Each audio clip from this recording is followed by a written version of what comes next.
ஆக்சுவலா ஒரு சிலரோட வாழ்க்கைய நான் பார்க்கும்போது ரொம்ப வியப்பா இருக்கும். எப்படி இவங்களுக்குள்ள இப்படி ஒரு ஃபெய்த் இருக்கு அப்படின்னு சொல்லி எனக்குள்ள ரொம்ப ஒரு பெரிய கொஸ்டின் மார்க் இருக்கும். ஆனா அவ்ளோ அந்த ஃபெய்த்லயும் அவங்க ட்ராவல் ஆகி அவங்களோட ஸ்ட்ரகிள அத உடைச்சு, அவங்களோட பிளெஸ்ஸிங்க அவங்க வாங்கும்போது, அவங்க முகத்துல அவ்ளோ ஒரு சந்தோஷம் இருக்கும். ஆண்டவர் எனக்காக செஞ்சாங்க, எனக்காக நின்னாங்க, எனக்காக போராடுனாங்க, எனக்காக யுத்தம் பண்ணாங்க அப்படின்னு சொல்லி. இது எப்படி வரும் அப்படின்னா, கர்த்தருக்காக. யாருக்காகவா? கர்த்தருக்காக பொறுமையுடன் காத்திருந்தேன். எவ்ளோ ஒரு பேஷன்ஸ் பாருங்க. பொறுமையோடு காத்திருந்தேன். அவர் என்னிடத்தில் சாய்ந்து என் கூப்பிடுதலை கேட்டார். என்னோட வாழ்க்கையிலயும் அப்படிதான். அந்த பீக் ஆஃப் த மொமெண்ட் போம்போது, என்னோட பொறுமையில ஒரு தடுமாற்றம் வர்றத நான் பார்ப்பேன்.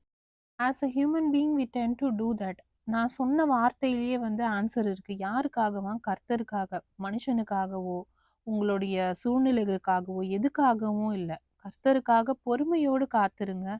கண்டிப்பா உங்களோட பேட்டில உங்களால முறியடிச்சு அதிலிருந்து வெளிய வர உங்களால முடியும். பாய் பாய் அண்ட் டேக் கேர்.